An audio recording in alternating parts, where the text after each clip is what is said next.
Discover how to build credibility on LinkedIn with Mitchell Levy.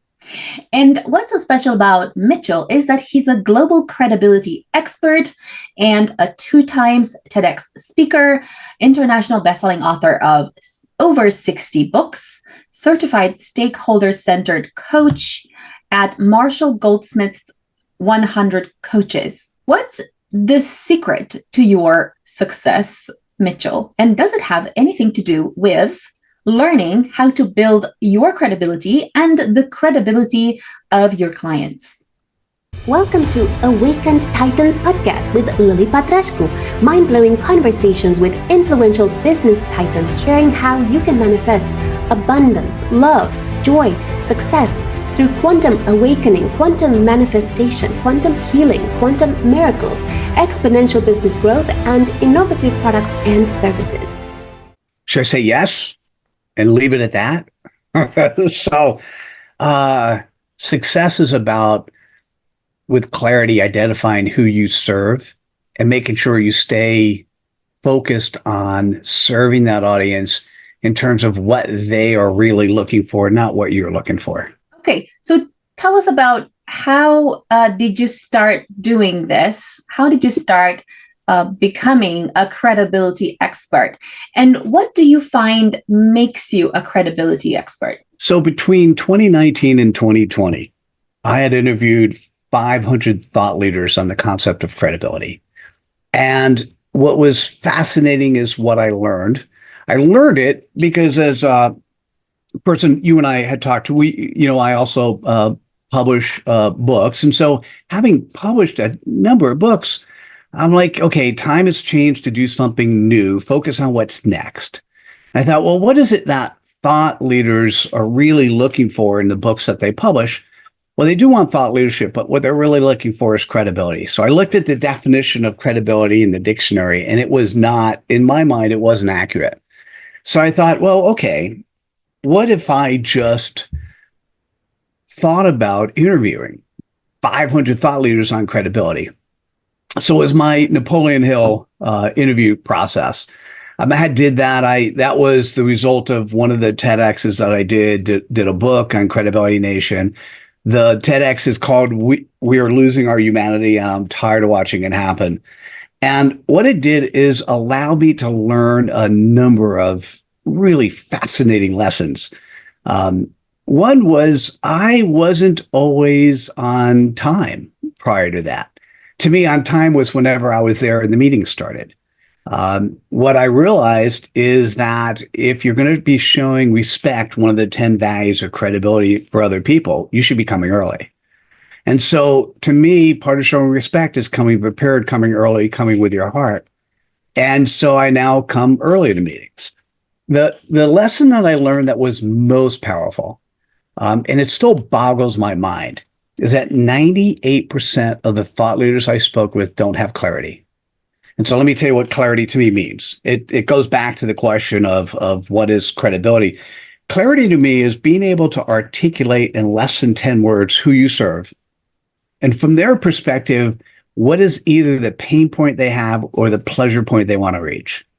And so I am one of the top clarity experts on the planet by being able to sit with any company or any human and help them articulate in less than 10 words how they are executing on their purpose today. And that, by the way, if you want to talk what is credibility, A, having clarity, B, showing up consistently with that clarity, both in person and how you show up online.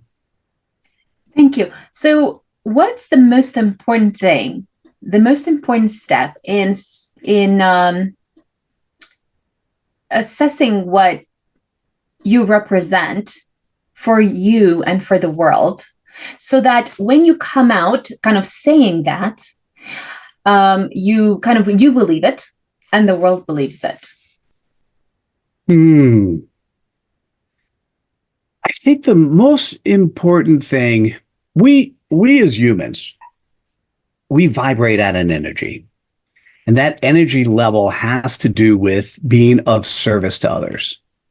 And so The marketing cookie cutter approaches we've been taught is, hey, cast a really big fish net. Cast your net as wide as you can. The bigger you can cast it, the more fish you're going to catch. And the problem with that is the bigger you catch it, the bigger the holes are between the nets, and the more people will pass through. So what you want to think about is the vibrational energy you vibrate at has something to do with who it is you are as a human and how you serve. And if you could identify the audience you serve in less than 10 words, actually in less than 3 words, so 2 or 3 words to identify that audience, if you get as narrow as you possibly can, what's interesting is now you know who to focus on. And if you know who to focus on, you can then understand from their perspective either the biggest pain point they want to overcome or the biggest pleasure point they want to reach. And depending on the audience, for instance, when I'm focused on CEOs, it has to be a pleasure point because their egos are too big to say to themselves, oh, wait, I have a pain point I need to address. But depending on the audience, 80% of the time, what I call your CPOP, your customer point of possibilities, has to do with your pain point. And so what's important to you, if you think at the bottom of your heart, who is it that you serve, articulate that in 3 words, 2-3 words, and then be able to understand the pain or pleasure point. That is absolutely step one. And that is what at least 98% of the population ignores. Thank you. In terms of building credibility on LinkedIn, what's the first step entrepreneurs need to take? When I look at a LinkedIn profile, I will give any LinkedIn profile somewhere between 4 to 5 seconds. So when you jump on a LinkedIn profile, what do you first see? You either, depending on who you are, you're attracted sort of halfway, maybe 3/4 of the way up the screen, where on the left-hand side, you see the person's picture. But in most cases, you're attracted to the backdrop. Now, anyone who has not put in a customized backdrop, by definition, depending on my business, if the business is to help them, maybe I want to serve them because they're being so naive as to not to have a backdrop. But if you want LinkedIn profile to look good, you want to, in that first 4 to 5 seconds, capture somebody's attention in such a way where they go, you know what? I want to spend a little bit more time to get to know this person, right? So that first 5 seconds is basically building trust. So you want to make a customized background that really focuses on something that allows the person who's viewing it to see who you are and how you show up, and to actually build a little bit of trust. And so I look at the background, I look at the picture of the person, and I also look at what they put in as a title. So many people just put in their job description as a title, and that's not really your title. And what I'm going to say is, once again, if you go back to your CPOP, your customer point of possibilities, and put that into your backdrop, put that into the words that identify you, the audience that you serve will immediately be able to see who you are and how you, at least in a small setting, how you serve that audience. So that's step one, is making sure in the first 5 seconds that they actually they trust that you could serve, that your audience who is for you, either a referral partner or a prospect, actually is very interested in working with you. Thank you. What's a good way to build so much credibility on LinkedIn that you get conversions, you get sales from people that have seen your LinkedIn posts or LinkedIn videos, or from people that have become subscribers, that have gone from watching your profile to become subscribers on your website, to then lead to actual sales? What do you think is that winning formula for making conversions happen from LinkedIn?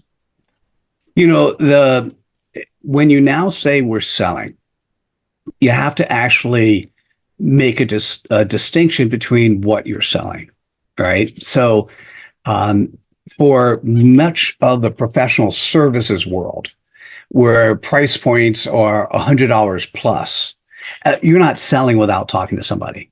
So if you're actually selling a a $2, $3, $4,000 product or a $25,000 product, you're not selling well at the conversation. So the real sale is that they have made a decision to give you a little bit of their time. Whether that time originally starts with a webinar, which could be complimentary or slightly paid for, or whether or not that time is a one-on-one call, not too dissimilar to what we're doing right now. Where you get to actually know somebody and feel the vibe, see if you like them.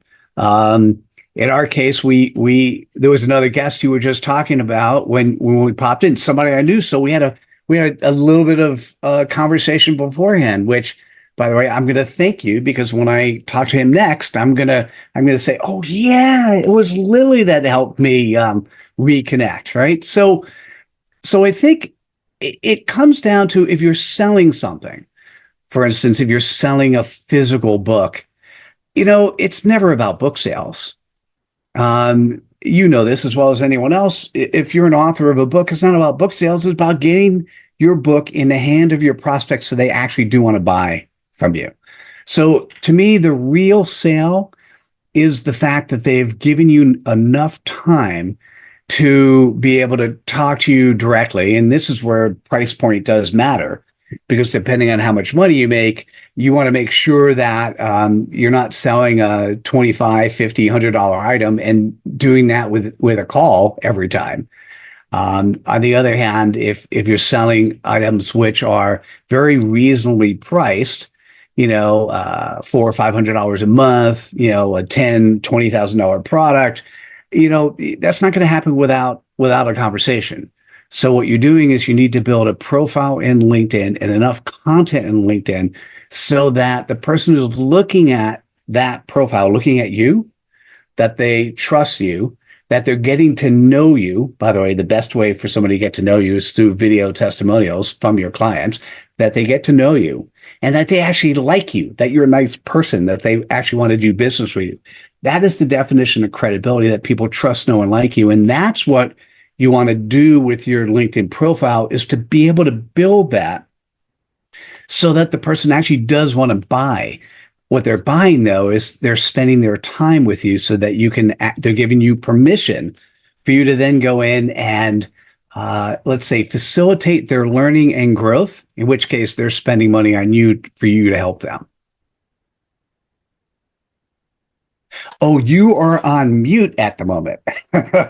You ever find that the energy that you transmit, the vibe, has a lot to do with you building credibility as well? Because let's say someone could have a really wonderful website, a really wonderful LinkedIn page, a really wonderful, brochure and everything else, and still not manage to turn that apparent credibility into sales because of energy, like a lack of charisma and a certain perceived stagnation in their business. So yes, it's interesting. I think there are many times. Now let's talk about people who are selling a service, right? There are many times when you're selling a service that you just don't vibe, that the energy doesn't vibe with the person that you're interacting with. In which case, the person who's selling should be as happy about not making a sale as the person who's buying, right? If the vibe's not there, it is so much better not to take a sale from somebody where the energy level is not the right one.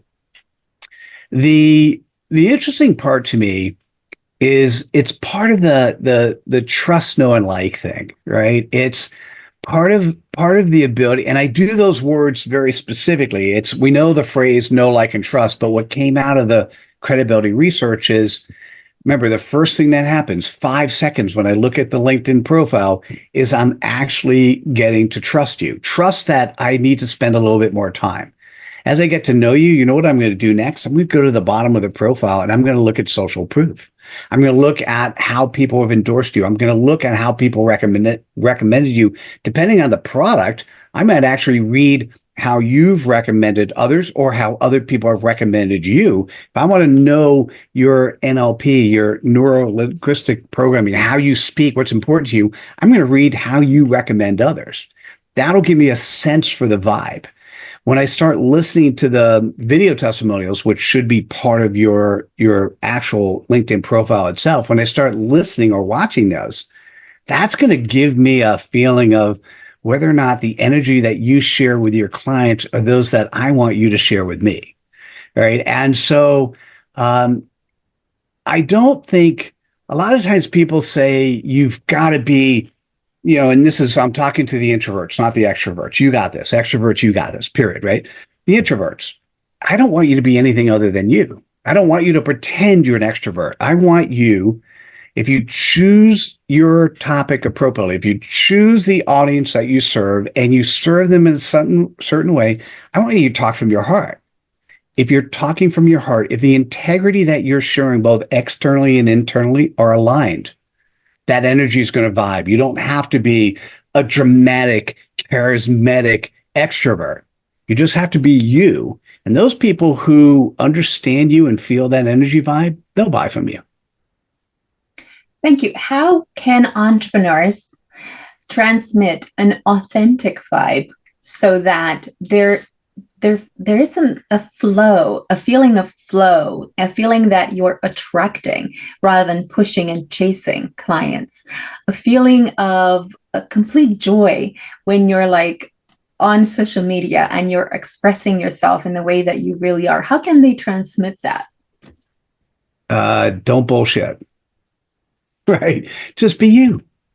If you know the core energy of who you are, if you know who you are and how you show up, when you're talking to your audience, you're just talking from a place of joy. Authenticity is both good and bad.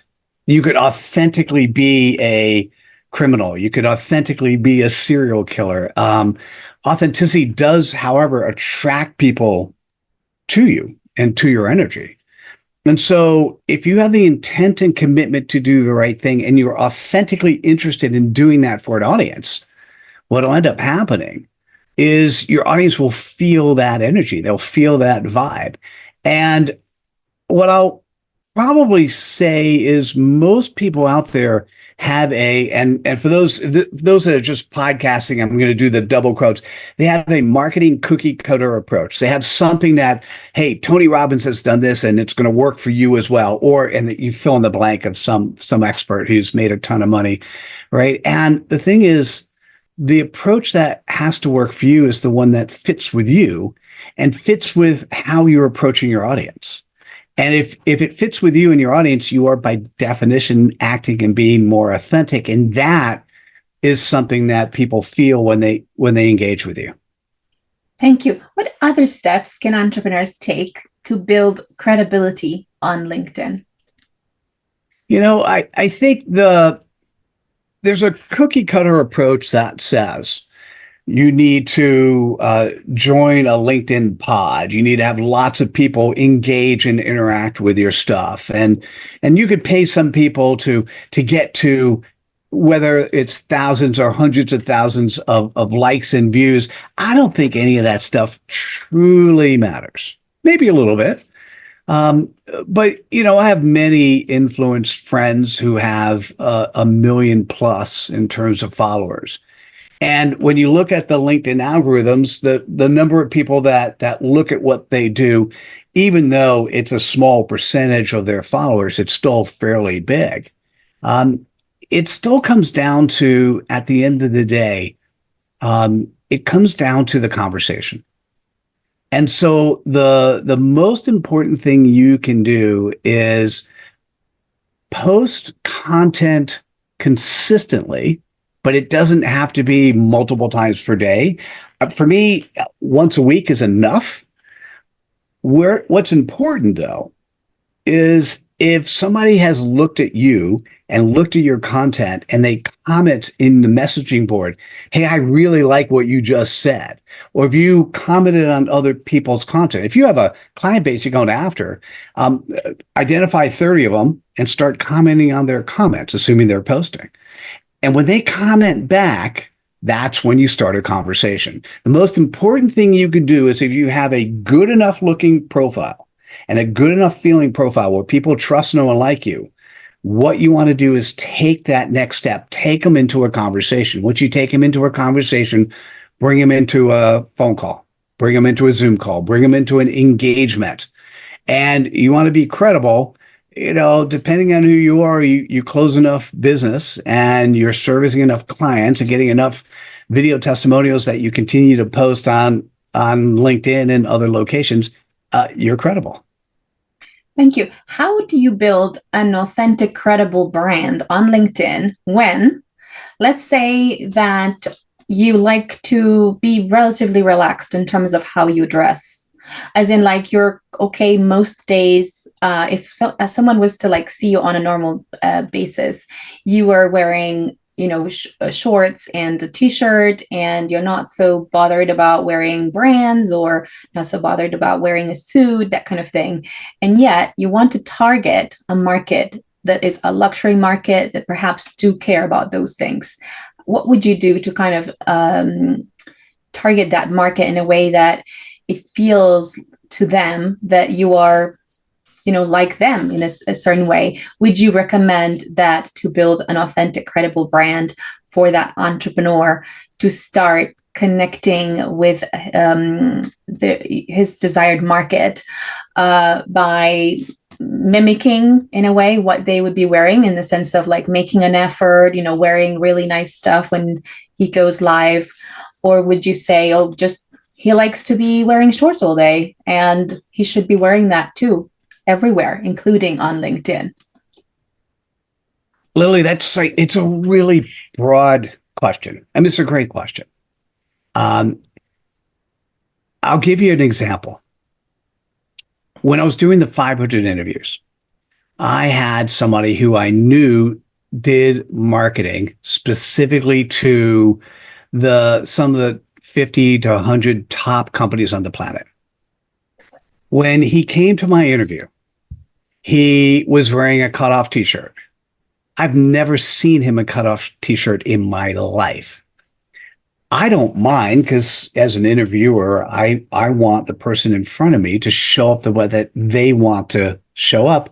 I said, so would you wear this outfit in front of your customer base? He said, no. I said, well, so why did you wear it for me?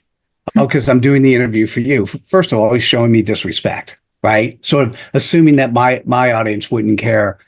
And the answer is, if he wore that all the time and wore that in front of his audience, I'm okay.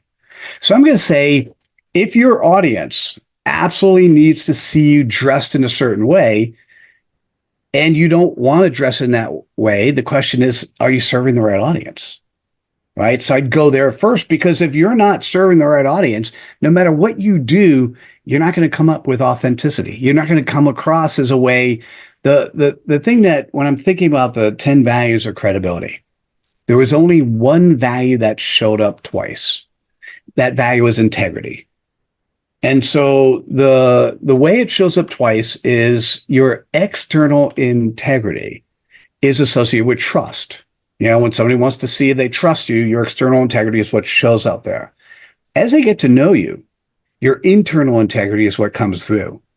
And if there's a disconnect between your external and internal integrity, people are going to feel that. It's going to be a vibe that feels a little funny. You ever get that feeling in the back of your neck like that says, oh, I should run. I'm not interested in this person. And so if it's somebody serving an audience who's dressed a certain way, and the person themselves never dresses that way, that's going to feel like a lack of integrity. There'll be a mismatch on the integrity side. It's just not going to come across well. So the answer to your question is, I think the person should wear whatever they feel like wearing all the time. And if the audience that they serve is not interested, they may want to choose a different audience to serve. Thank you. What are the 10 commandments of building credibility on LinkedIn? 10 commandments of building. I don't know if I built that one yet. I have 7 habits that one should follow on LinkedIn. Okay, let's 10 go. commandments. What I would do, by the way, for anyone in today's world, I've created my own. There's a Mitchell Levy bot. And so I've written 65 books. We've published 750, and I've loaded the books, which are Mitchell's, into a bot, and it answers a lot of questions potentially better than me because it remembers more than I remember. Now, of course, it always hallucinates as well. So if it was important to come up with the 10 commandments of LinkedIn, I'm not sure I would do 10. I probably would do 3. But there are 7 habits of using LinkedIn effectively. The first habit is simply being able to connect to those people that are not in your network. Typically somewhere between 5 and 40 a day, your second level connections you're not connected to. Habit number 2, being able to, when somebody connects, send them a, hey, welcome, glad you're here. Habit number 3, saying happy birthday, happy anniversary, congrats on new roles, right? Habit number 4, when you're interacting on other people's locations, or if you post and people who are second level connections comment on your stuff, if they're in your target market, to send out a request. Habit number 5 is somewhere between 25 to 50 messages a day, being able to send out I'll call it a client magnet, but we'll say send out something that will allow people to get to know you. Now, I'm going to digress for a second.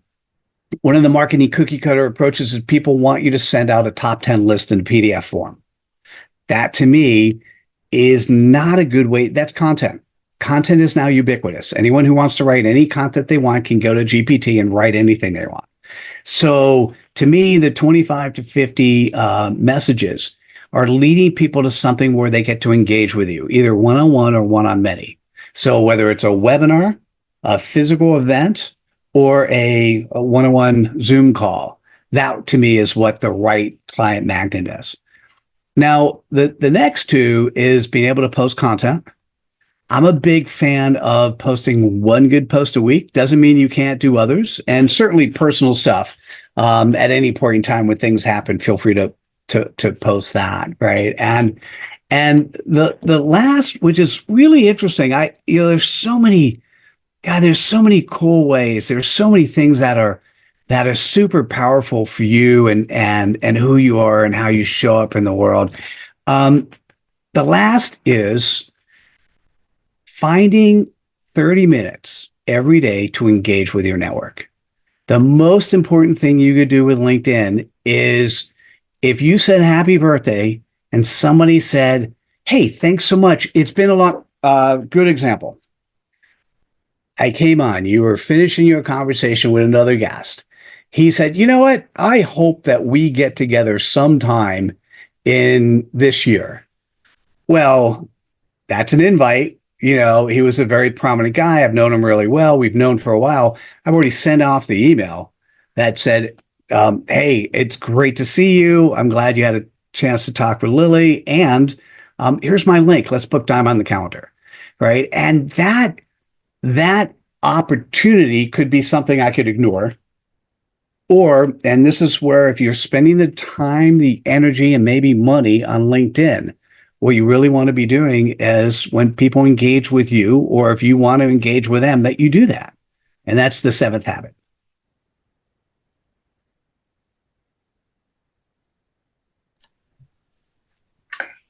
That's fascinating. So tell us about what was the most impactful thing that the entrepreneurs that you've worked with have done in order to build their credibility on LinkedIn. What small, tiny changes have they made that made the biggest difference? Oh, there's really 2 that I'll put my arms on. First, really, is that first impression. There's so many people who treat LinkedIn like a resume. LinkedIn's not a resume. So that first impression, that first 4 to 5 seconds, that first thing when they're actually seeing your picture, seeing your backdrop, seeing who you say you are in terms of your headline, for at least 80% of LinkedIn users, that needs to be updated. Okay. So if you want to do nothing else, do that. The second thing is, depending on the audience, how you engage. right? Remember, so habit number 5 was sending out 25 to 50 messages a day. Now, as a executive coach, part of Marshall Goldsmiths executive coach, looking at my LinkedIn profile, when I send out a message to my audience and say, it's been a while, let's connect, it works for me. That said, some of my clients, they may not get the same response. And I'm thinking about somebody in particular who didn't get the same response. And so what we did is we changed the messaging. And the messaging for her instead was, hey, listen, I am building the number of people who have endorsed me for this aspect. If you know me for this, could you click on the button to say, yes, I endorse this person? And if you don't know me in that way, how about we get time on a call? Well, that increased the amount of time that person booked, the percentage of people booked by a factor of 5 in terms of people. It just was, it was pretty, I could say 500%, but it was pretty significant in terms of the number of incremental appointments she had received. And so it really, the answer to the question, it's depending on you, depending on your audience, and also depending on time. Time will change how you engage with your audience. So it's how you look and how you engage with those people you want to serve. Thank you. One of the most impactful things that I have noticed on LinkedIn in order to increase your income, impact, and influence is from the influencers I follow. Okay, this is what I noticed that they do. They do a lot of value content. So, for example, PDFs and even I forget what you call those. The ones that have like 8 pages, for example, that you can just like scroll. Those are always fun because that increases your engagement. Absolutely. Yeah, so I love those because I find that I'm discovering new people that I had never connected with before. And somehow, I'm not sure how the algorithm of LinkedIn works, but I'm noticing that the people that offer value, rather than, let's say, try to connect with me and try to send me a message and try to pretend that there's some sort of friend or ask me how I am, that kind of thing, I find that works less. And I do accept anyway. Not at the moment because I've been suspended on LinkedIn, hopefully temporarily.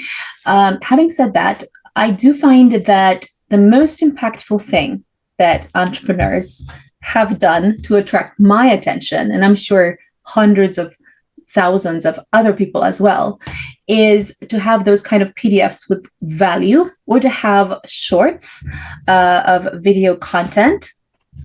And it seems that there are a very small number of influencers who actually do that. And I think that gives them the edge as well, because they're focusing on a small niche of something they're teaching. And a lot of them actually teach just that, the LinkedIn, how to become a LinkedIn influencer. And I find that is a really great way to not only it's a great way to get subscribers, to get followers, to build your influence and impact and income on LinkedIn, because a lot of those people I noticed are actually the only people that I check out. Okay, so because when you start seeing like a PDF with something that you find valuable, and then you kind of scroll and then you see, oh, another value post, that's very interesting. And sometimes I don't even read what that thing is, but I kind of like scroll through and I find, oh yeah, that's quite interesting. Oh, these AI tools are something that perhaps I should look at later. So then I do follow that person. And that's how very quickly these entrepreneurs go from being relatively unknown to getting hundreds of thousands of followers. And then I noticed they use this thing where they ask you to check their link in bio. Okay, so when you check their link in bio, what they do is they get you to subscribe to their email list. And from there, you are offered some sort of, small, like first time offer, a very small first time offer of like 30 pounds or $30. And then from there, it's some of them, some of the offers seem to be kind of like, I could try this thing out because it's small enough that you're thinking, yeah, I could spend on that, and not big enough as to like require a lot of time to think about that, so I really like that, actually, that method, because for a long time on LinkedIn, what I was doing is I had a team of people that were like messaging, and what I built was maybe about 14,000 followers. Okay. But what I found was that for the most part, nobody really cared about my posts. Okay.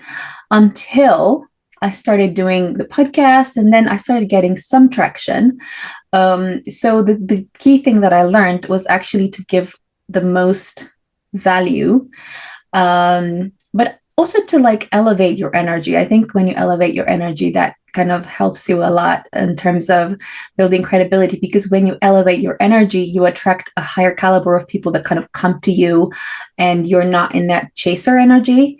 Because I find that when you, I think that maybe also because I wasn't so much involved in the messaging process, I think maybe it didn't work so well in terms of building, not just because it's not about building 14,000 followers, and it's not about building 100,000 followers. It's about building even 1,000, connections, valuable connections that you actually have a proper friendship with, and that you know deeply. And then from there, you can build something like a sustainable thing, rather than, it's not about the numbers so much. And although I do know people are impressed by the numbers of, okay, you have this many followers and whatever, but I think now more in terms of, it's more about the engagement. It's more about the value you're giving. It's more about the depth of your relationship with those people. It's not so much about the numbers. And I do think now that you could be very well known in a very small niche, and you could still build a great business, even being the biggest fish in a very small niche. That's what I think. Do you agree with that? So you probably gave at least 3 or 4 different points of view in that statement. And thank you for that. So the answer is yes. I know many people with 500 to 1,000 followers who are making more money than people with 100,000 followers. The people who with the smaller following, they are not doing the techniques that would encourage the types of things where you're downloading, getting continuous. They just don't want to play that game. What you did mention, though, that was really valuable is to me, it's always about adding value. It's always about, if I think about the world, you have to think about who you want to service and who you want to work with. For me, I am primarily someone who likes to do the done with you, right? So, and I would say in general, 70 to 80% of the marketplace are people who are done with you people. 10% are do-it-yourselfers. 10 to 20% are the done for you.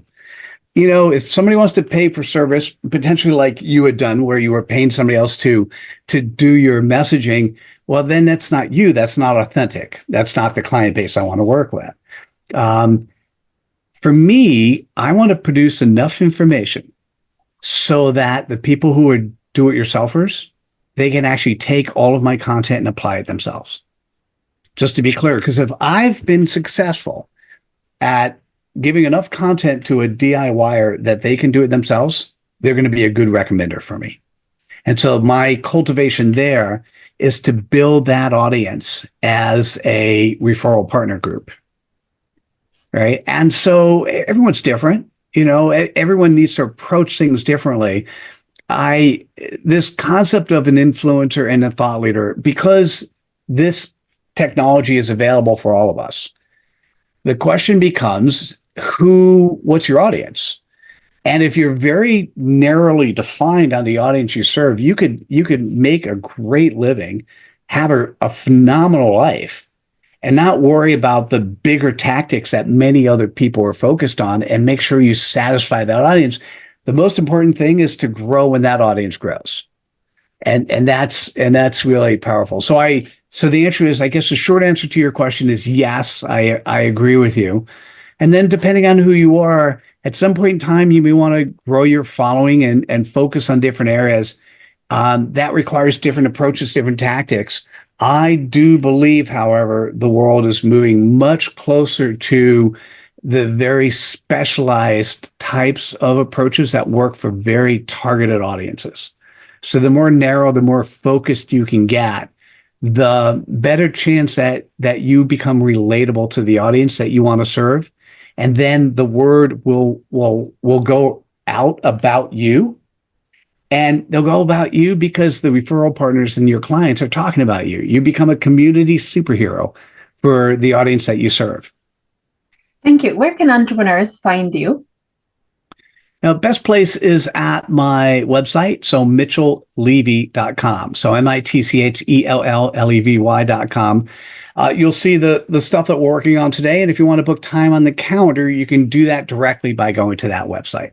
Follow us for more interviews with world's most influential business titans, providing you with the insights to awaken to your full potential so you can get paid to be yourself, find true happiness, and manifest anything you desire.